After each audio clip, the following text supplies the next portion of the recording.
recording. Woo! All right. So timer starts now. Mark.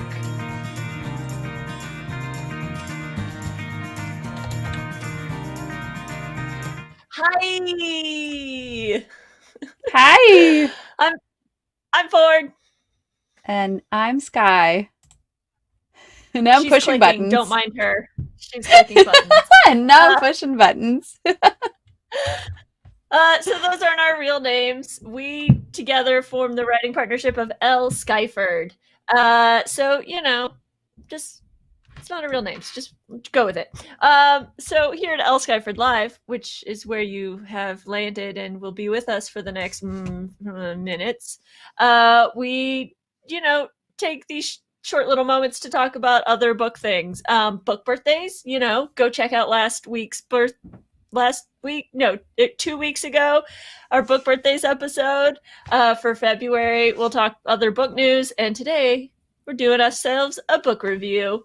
You can also follow us on all the social medias. We will have a QR code at the end of this episode, which, if you're not watching this episode, you really should be. It is the best form of consumption to watch her do weird things. And you can do that on Twitch at L.Skyford and YouTube at L.Skyford. Yes, to all of that. This and every episode is full of spoilers. So if you haven't read the book that we're about to talk about, just be warned. Spoilers are coming your way. Our episodes are also full of oversharing and are definitely rated E for explicit because we do not mind our manners, particularly when talking about sex scenes. Today we are talking... Go ahead. We talk a lot about a lot of peas, if you know what I mean. So we don't mind our peas. Oh, I see what you did there. Yeah. Okay, yes, that was good. That was good. I just went very Midwestern with that. Oh. Oh. Watch what you're doing there. Yeah. Sorry about that. I guess I'm not really sorry, but I'm not from the Midwest, so. Today we're talking about Love at First by Kate Clayborn. And yeah. Yeah, that is accurately my reaction as well. But before we get into that, how are you? I'm okay. Last week I had a headache for 3 days, and so now it's become the sniffles of like allergy season. We're in the spring here in California, so tis the season, if you will. So I'm okay. How are you? I'm okay. It is today feels insane. I've had a bunch of different camera tests and other equipment tests, so I feel like if you have a question about equipment, I am ready with an answer. Yeah. So I'm full of technological knowledge today, and I'm trying to shift gears to talking about our book and to really being present in this moment. But periodically I'm like, wait, more buttons. Hold on. I got to push the buttons. So that's kind of how mildly disjointed I feel right now. That's a bummer. Yeah, because you're really getting ramped up to start a new semester. So that is like a whole big slice of your life. New set of shows, new people using equipment that they need to be trained on, lots of actors that need explanations on things like what is Bluetooth and how it works. No, like this is not a comment about actors not being like, there are non-actors who also don't know about Bluetooth, I guess. But every time, because I work with so much technology so frequently, when I come across someone who's not technologically savvy, particularly with things that I think are really self-evident, it always takes me a moment to be like, I'm so sorry, I'm coming from a place of like literally sitting in a room full of technology. And so I have a blind side for when people are like, I don't even know what the words that you're saying mean. And I'm like, oh, okay. Let me restart. Let me go back a few steps. It is my assumption that all of us are technologically literate, and that is totally a blind spot for me to recognize that not everyone's in the same boat on that. if that was me, my first reaction would be to shake my fist in the air and yell, "Why?" Because that, like, everyone should know these things. Why don't you know these things? So, you have far more patience than I do, I am. or It's a. you cover it well. This is where the turn camera off button comes in handy. Excellent. I Yes, mean, because you understand technology. right, precisely. This is why you should too. So you know Yeah. where the turn the camera off button is. So that's my Yeah. PSA for the day. Learn where that button is. Use it liberally when you think your face is not matching the mood. Excellent. I love it. Shall we slide into this book review and talk Uh about basically yes. the best book I've read this year? Yes. Yes to all of that. Agree on a bunch of counts. So, the book is called Love at First by Kate Clayborn, recently of love lettering fame. Previous to that, she Yes. has a trilogy of books that all have to do with luck. The titles of each book have to do with luck. It's Beginner's Oh, Luck, something. Yeah, I just remember Beginner's Luck, and then the other two are also luck related. Haven't read hmm. those yet, but maybe their earlier work, Maybe. but Yeah. her stuff is phenomenal. All right. Would you Yeah. like to elevator pitch or shall I? I absolutely will read this elevator pitch you wrote. Will is trying to turn his estranged late uncle's unit into an Airbnb when he is met with resistance by Nora, who is clinging to the past. She has taken over as the building's HOA president after her grandmother's death, and her and the other residents are unwilling to let strangers in. Little does she know, Will is no stranger to this building and Nora herself. Having met her 16 years ago, he's been smitten ever since.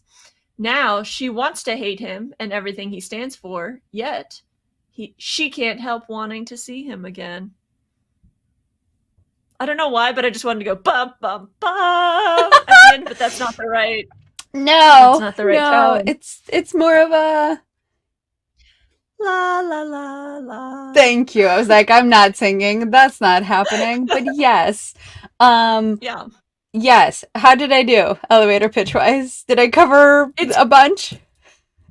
you covered just about everything. They never call it an Airbnb because I'm sure they can't. And then there was some. Oh, he didn't meet her 16 years ago. He just like saw her from afar. Well, saw her blurrily from afar 16 I years know, ago. true, but he's still smitten. Still, Even that's true. Yeah, yeah. So this book comes out February 23rd. So soon. if so far you're interested, you should pre-order it from your local bookstore. Just start figuring out where you can slide yourself a copy because it is a worth it. This is a definite read for me. I loved Agreed. it. Yes, I did too. Okay, so yeah, overall first feels, or I guess not necessarily first feels, but gut reaction. No, what's the word I'm looking for here that I cannot currently arrive at? I don't know, but I Hot want to take. see. Hot Okay, take. great. Yeah, So hot yeah, take, lovely, right? Like just so good.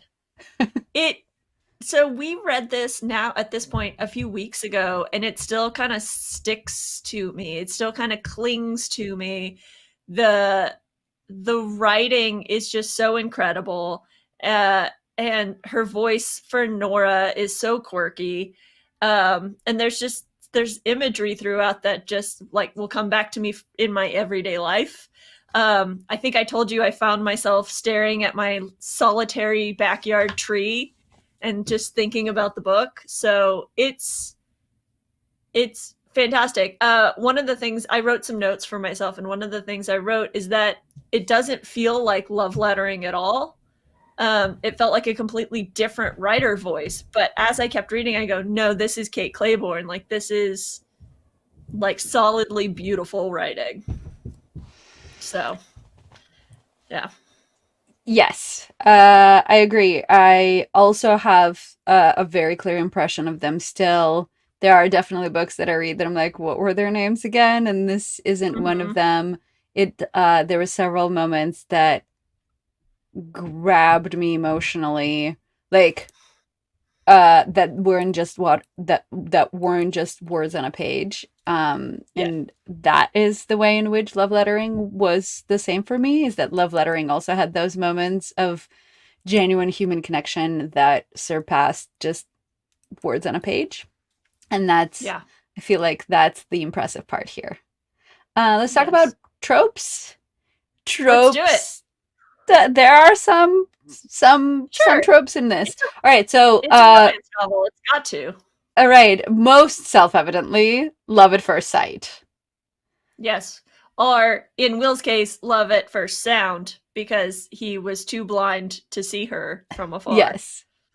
Um, it has never been this good with anyone else. It's your favorite trope. You love this trope, I guess right? You I love it. I, I don't quite understand why people aren't asking for better sexual intimacy, but I appreciate that they acknowledge that it's good now. Right? Like if it isn't good, make it better. I'm being very Mm. ableist in this, and that I'm assuming that it is possible to make it better. But I do think that there's room for improvement, and you should talk to your partner about improving it if it isn't good.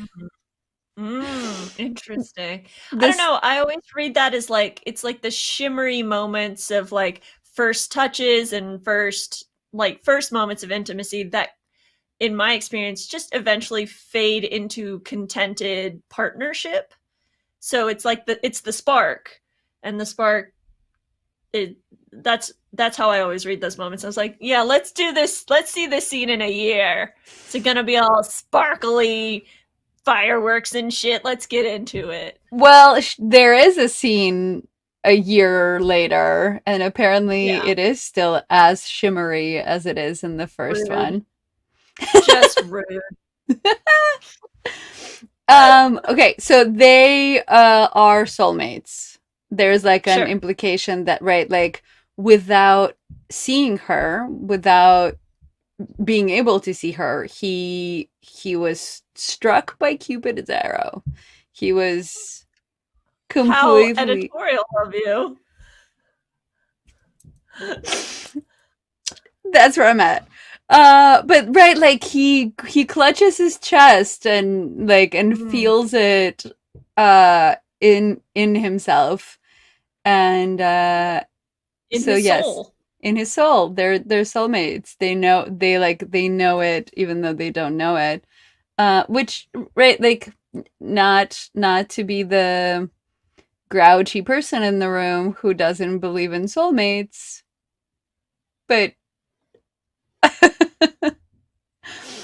Are you compatible saying people, you do yes. not believe in soulmates? Is this let's get this one out in the open. It's your question, but I'm gonna make you answer it first.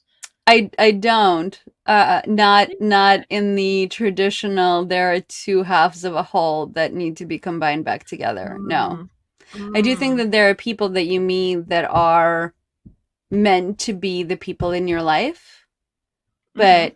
but they right, but not the concept of like there is only one other person in the world that is your person. I also agree. I feel like a very long time ago, I heard a statistic that there are like 1,000 soulmates in the world for one person, and it's all about timing and location and all the bits and bobs, and that made being single and dating far less terrifying in that regard, and less daunting, and less like I'm gonna fuck it up if I choose wrong. And I definitely believe in like there are people who are meant to be in your life. I have experienced those moments of, oh shit, this person is, or this, it happened with my dog. Like they are meant to be. So I believe in those like those strings interconnected fateness, I think is maybe the truth of it. So The last trope before we really dive into the rest of your questions is found families. Like this book had a lot of good side characters. Nora had her apartment family. Will had his friend at the hospital, Dr. Abraham. Dr. Abraham. And so like there were some very excellent side characters, and the the found family in it really played a big part. Yes. Yeah, and I mean, I don't know if it's a trope or if it's just a sign of a good book when you have good side characters and it's not just these two people and nothing else, but yeah, excellent found family in this. And I Yeah. do think that we're reading a lot of stories now about found families and people Mm-hmm. finding space for themselves, not just with the people that who raised them necessarily. So Right. um, Biological family. yes. All right. If we're gonna do my questions first, I get to ask them. Uh, Fine. Look, you shouldn't have pitched it just so perfectly. I His eyes know. swaying. I know. Sports forward. What was your favorite part of the book? Um, I I really liked the beginning. I'm gonna have to say it. The part where they're teenagers and he sees her while he's standing under the tree. Well, he doesn't see her, but he hears her, and that he falls in love with her in that moment. And then the first time they meet each other, it's a very similar moment where everything is like shady and obscured, and they're really just listening to each other. I I don't know. I really liked that sort of introduction of the two of them. I thought it was a like an excellent start. Yeah. So Yep. interestingly or not, very similar answer. So my absolute favorite moment is when he looks up at her when they're adults and he puts his hand to his heart and Yeah. like physically catches the sight of her. Mm-hmm. And then everything that surrounds it is really good build up for that. But like he did it, and as I was reading it, I reached up and did it to my chest Oh. to like to feel that moment. And I was like, oh, that like I know what this moment is. So that absolutely. And then I have to give a shout out to a wonderful lighting moment because I love when there's good lighting. But in their first sex scene, Mm. she undresses and stands away from him, and he sees her in the light coming from the bathroom as an Yeah. outline. And that moment was really vivid in my head visually Nice. for Yeah. lighting related obvious reasons, but I was like, this Yeah. is really pretty, this is very cinematic, and I can absolutely see this being a movie. And wouldn't that be lovely? Nice. Yes. I also have to say that this is maybe the best kissing ever I've read in the written word in a very long time. I've started to get frustrated by reading kissing scenes. I'm just like, this is just kissing. I know what kissing is like. Keep going. But this one I was like, this kissing scene is very nice. It is very steamy. So, two thumbs up for that scene. I I mean, which did. is leads into the sex scene, which is Yes, delightful. I was thinking about that scene today, and I did think that remember our conversation from the other day about being picked up and carried and Yeah, wrapping her, yeah, like she does it in this book too. She wraps yeah. her legs around him and he carries her into the bedroom. And I ask the same question as before. Must you? How? And how? Can? Yes. Can and how? Yes. So Oh yeah, man. but it is, I do think that it's a really well written steam. Definitely very well Mhm. written steam. But yeah, it definitely was like, oh, there was that one thing about wrapping legs around. Um Yeah. so I've already answered the soulmate thing, and I feel like you've already answered the soulmate thing, but so no soulmates, but yes people. I feel like is the Yes, answer. a variety of soulmates, not one singular sensation, as it were. Yes. Okay, so one of the big themes in the book is letting go of the past or holding on to the past because that is how you keep the memory of your loved ones and the connection to them. Nora, who's our main character, I don't know that we've mentioned her name a lot. Nora has almost like a cocoon shrine to her grandmother because she hasn't thrown away any of the furniture. She's sort of like squeezed herself into her She, grandmother's apartment. So, yeah.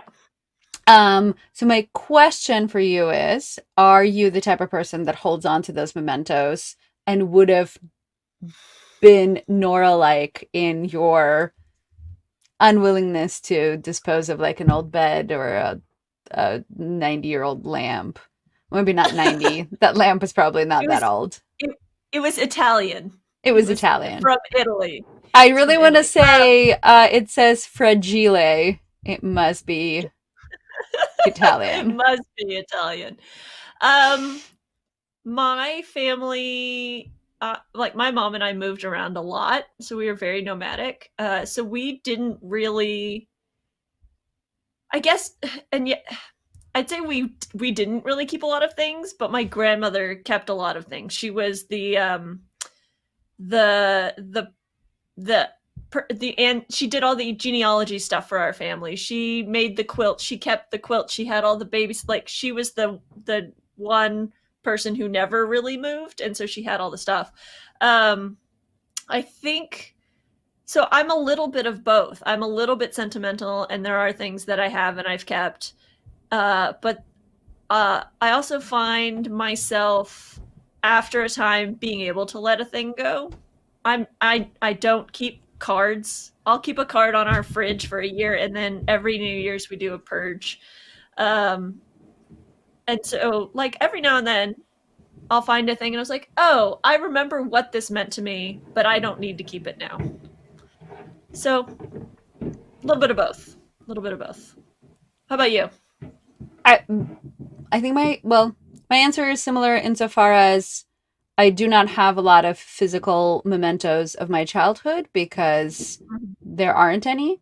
And I sort of love the idea of a Viking funeral and just burning it all and letting Yeah. the raw emotion of that carry you into your next stage of grief. And that worked for me in terms of letting go of my grandparents.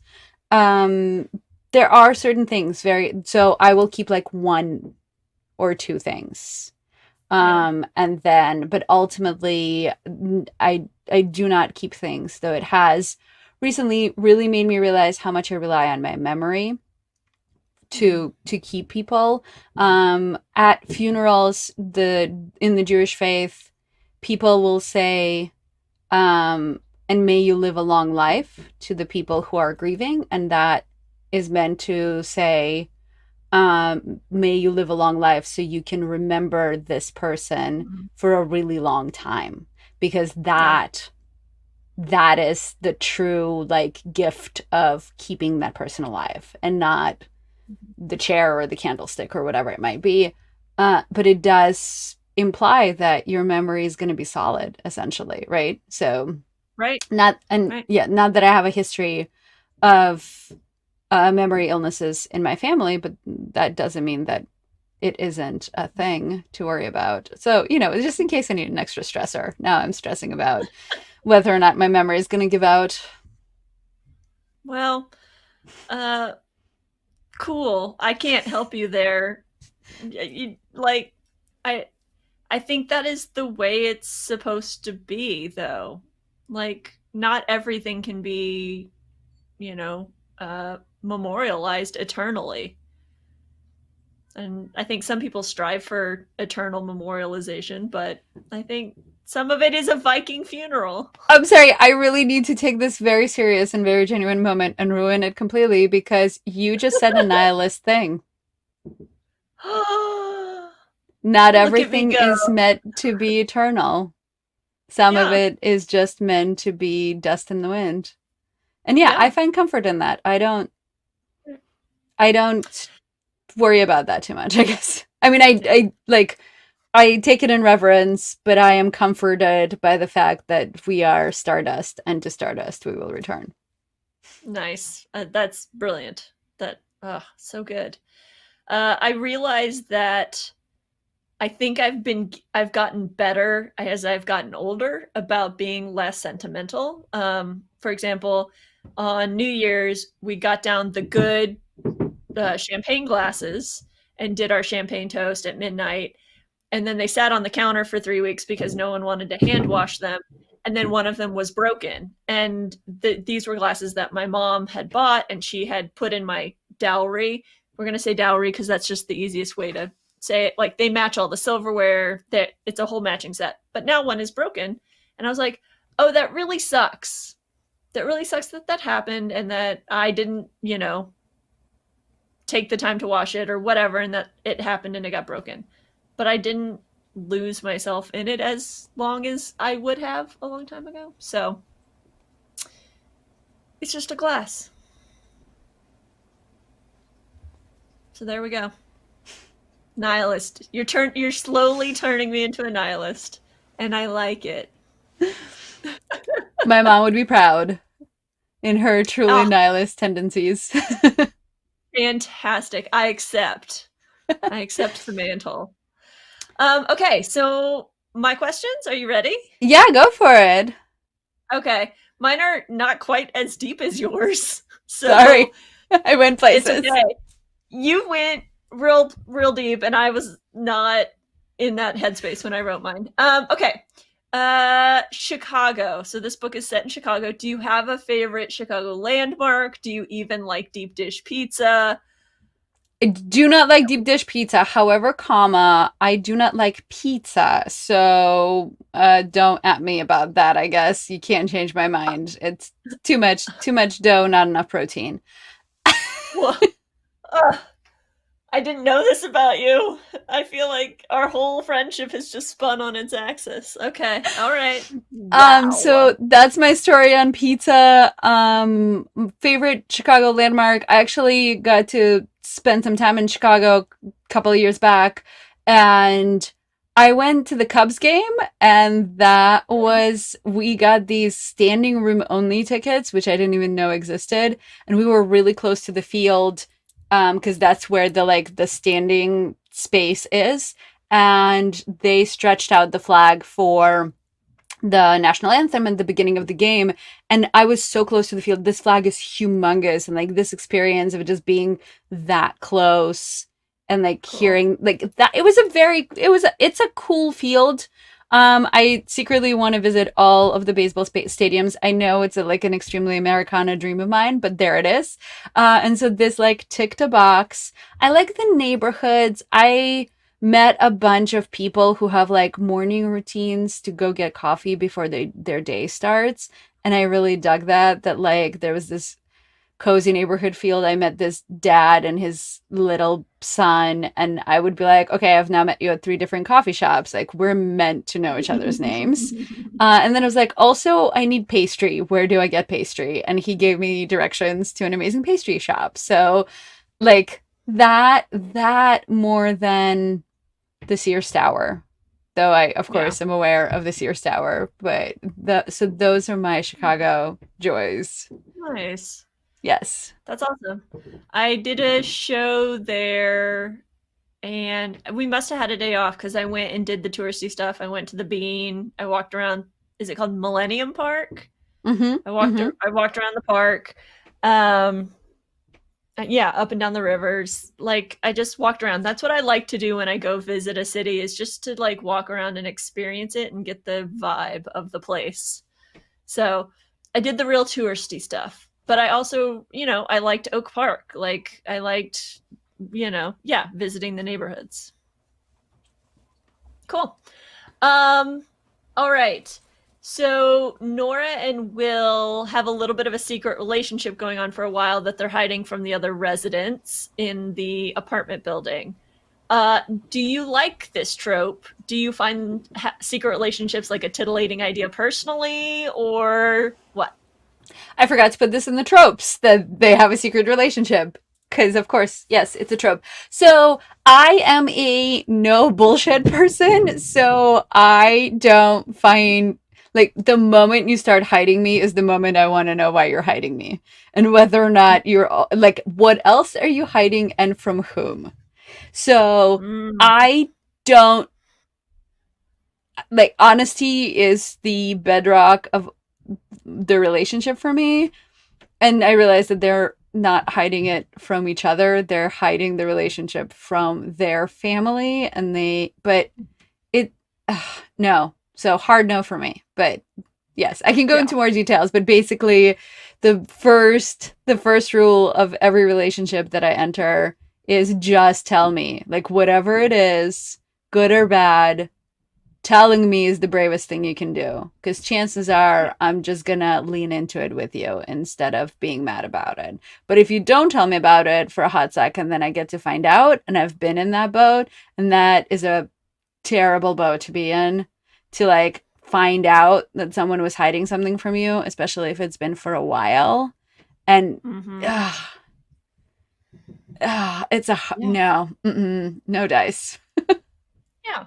It's about empathy and like being imagining the other side of it, the person being having the secret kept from them. That's hurtful, especially Yeah, if you because care about them. does that mean you don't trust me to Right. handle it, right? Does that mean you Right. don't think that I'm adult enough to be in the room, essentially? I don't mean physically present, Mm-hmm. but Right. Right. Emotionally present. Yeah. emotionally present, exactly. Yeah. I agree. Like I see where there is like a rush about keeping a secret and having a secret, but that shit doesn't ever stay a secret. So why not have the rush some other way? It just Yes. feels exhaustive. So, all right. So the big theme about this book was that Will fell in love with Nora when they were teenagers. Uh, what do you think about that? Childhood love? Did you have a childhood crush? Like, I have, let's dive into our histories. oh, I have the story of all stories. Um, so my very first crush and also my very first kiss was with this beautiful blonde girl. We were 3. I can tell Oh, you everything about her, including the fact that I was going to marry her no matter what. We then went to different middle schools and elementary schools and then middle school. So, like, we lost touch. But for the three, so kindergarten or like preschool, for the entirety of preschool, we were inseparable. hmm. And we played all of these games where one of us was the rescuer and the other one was the distressed damsel, and she was my damsel. And when I rescued her, the gift for the rescue was a kiss, and that, like, it was all it took for me to fall so hard and so fast and so permanently. And then Oh. after, so then we went to different schools, and there was one day, maybe a year or two after we'd last seen each other, our parents ran into each other on the street. And so our parents were catching up, and the two of us were just standing there and staring at each other and buzzing, Hmm. like, could we touch? Like, is now a time we could touch? And then both of our parents were like, you two should go play. And we slammed into each other for this like massive hug and like a catch up in a language people didn't speak, because we were speaking so fast to each other because we needed to unload a year's worth of stuff on each other. And then we parted ways and never ran into each other again. Oh my god.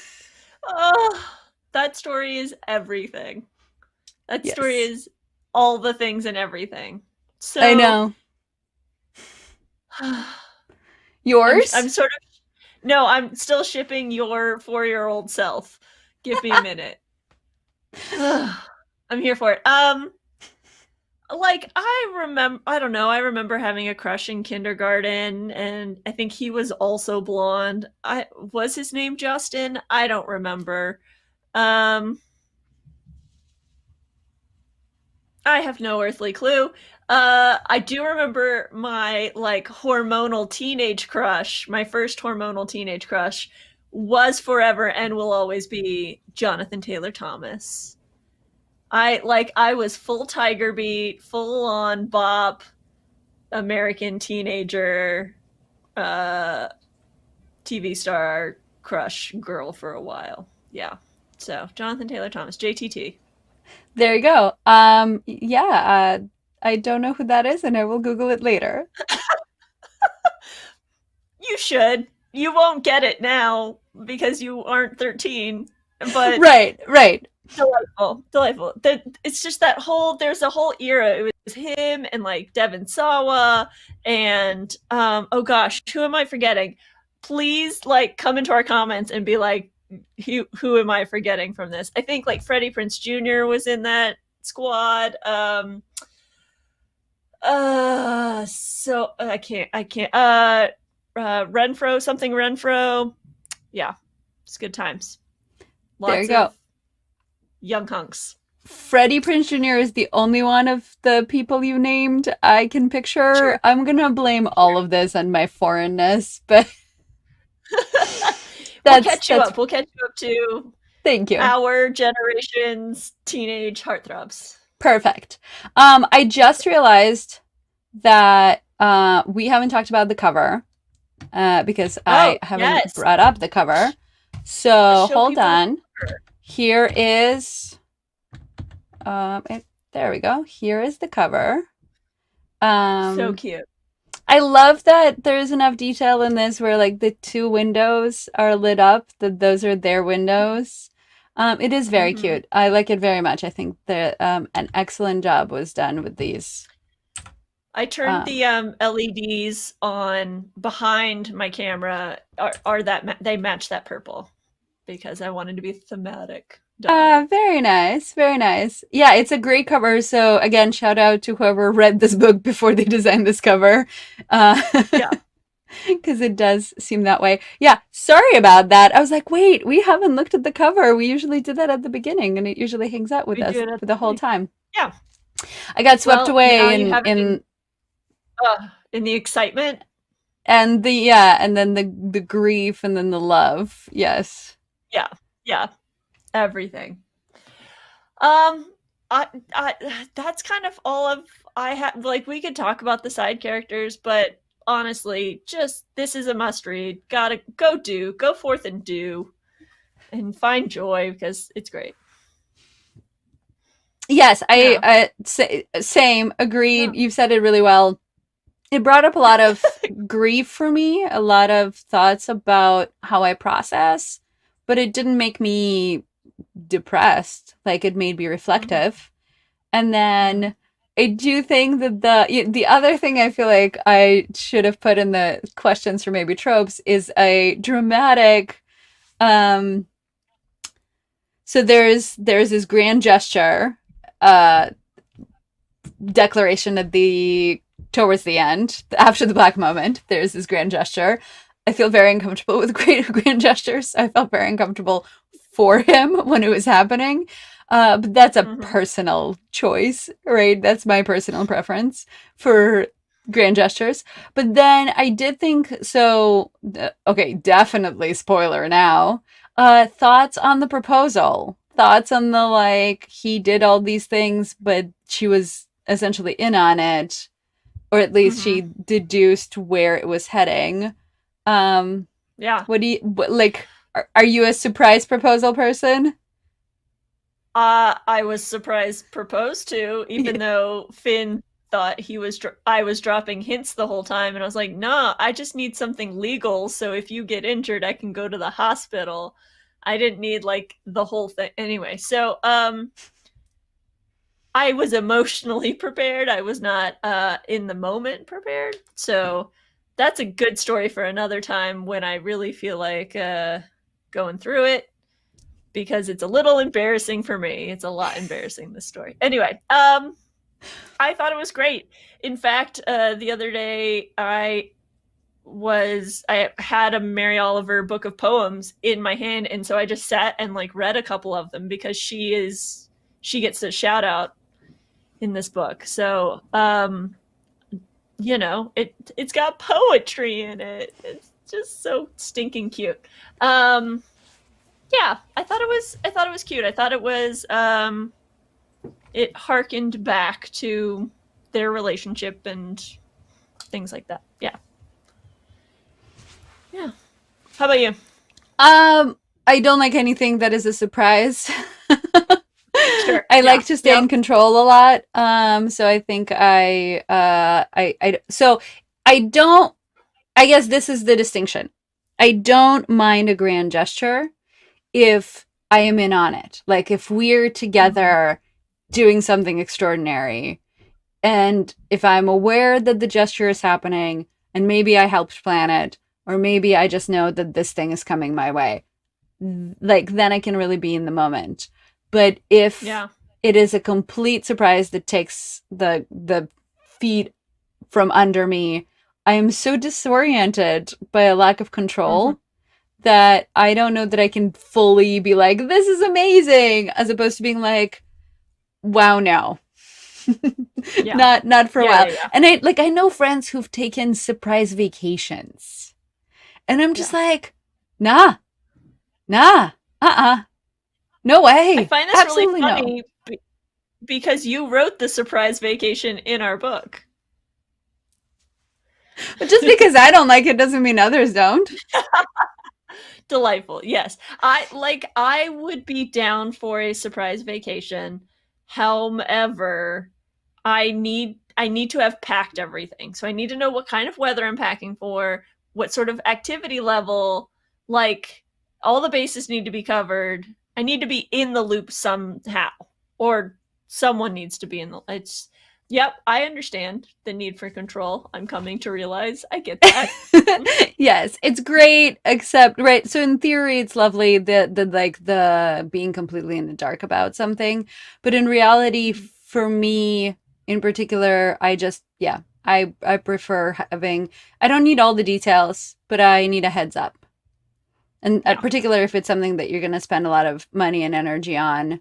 And expand emotional energy. I would much rather that like you present me something and I'm like, oh hey, this is lovely and I'm so into Yeah. this versus like, oh wow, Crash and I burn just booked a gig and I can't go because that's a thing that because can you happen. yeah. Yep. Which Yep. has For sure. happened. Like I have done that or been like, oh, you bought tickets? Oh, I hope your friends like this band because I just said yes to this other thing. And right, so Yeah. Yeah. I mean, like, I booked a test, and then it was like, oh, there's this thing happening at my house, and I'm not there for it because I'm taking this test because it was a surprise, and I missed the Yep. surprise because I was Yep. elsewhere for it. So Yeah. this has happened many times. So just FYI, universe, I don't need all the details, but I do need a bunch of hints. Yeah. Or maybe just a block of time chunked out from my Just calendar. yeah, just like be like, please be home for like right this second or whatever. Exactly. Yeah. Yeah. So Excellent. those are my 2 cents on that. So I kind of appreciated the not necessarily surprise proposal, but I did find it very Hmm. genuine and very Yeah. specific to the two of them, and so I thought it was lovely. Agreed. All right. So I have we haven't done an indie shout out for forever, and the one that I have Yeah. in the script is actually not the shout out I'm gonna do because we cut Okay. one from a different episode, and so I want to do that one because it is it's Valentine's adjacent, and so here is the shout out, and it is to Dave's old bookshop in Redondo Beach in California, and they are doing a buy a romance novel, get one free for the entire month of Oh. February, and they are a used bookshop. They don't have any new books at all. They're lovely. They have a Kickstarter to get a bookmobile going so that they can reach more of their customers currently while people can't come to them. Uh, Mhm. I'm a huge fan. I was really worried that they were going to close given the pandemic, and instead they did change hands, but the new owners very much want to keep them alive and going. So joy and yay. I'm sorry, I've gone down the bookmobile thought train. Do you think they play music like an ice cream machine or an ice cream truck? Or do you think someone's like, books here, get your books. We got fresh books here. Like You an think they need a old-timey barker? You're saying they need a barker. barker. I think that would be more in line with a bookmobile than like Yeah, my kind of understanding music. is that they would take a portion of their inventory to the farmers markets around here. Mm. And then maybe they have, yeah, like a different site that they go to. So it's Like a in on the food north side of truck. town. Yeah, and they would go to Kind the of. south side of town so that you don't have to travel as far for it. But yes. And then you can also Oh. place online orders. And I think the idea is that you could pick it up at, like, you could tell them to put it in the bookmobile and then you'll meet them at this farmer's market or that farmer's market. So I think that's the idea. That's clever. That's very cute. Well, Yes, good I for think so too. them. I know, I'm excited. Looking forward to that adventure. Nice. All right. Well, I think shall we wrap it up? Yeah, Great. please. If you liked this Adventures in Books and this book review, follow us on all the social medias. Our QR code will be following this. When you hear the music, get your cameras ready. And I think that's it. I'm Ford. And I'm Sky. And I'm starting to think that I need a QR code button so that it pops up every time we say there will be a QR code. I'll work on that. I'll add It's it into my coming. No, graphic stack.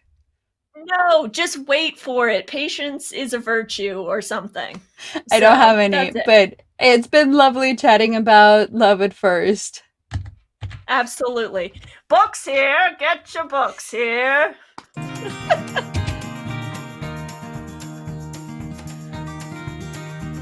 All right. We are out. Run time was 46 minutes. Meow, meow, meow.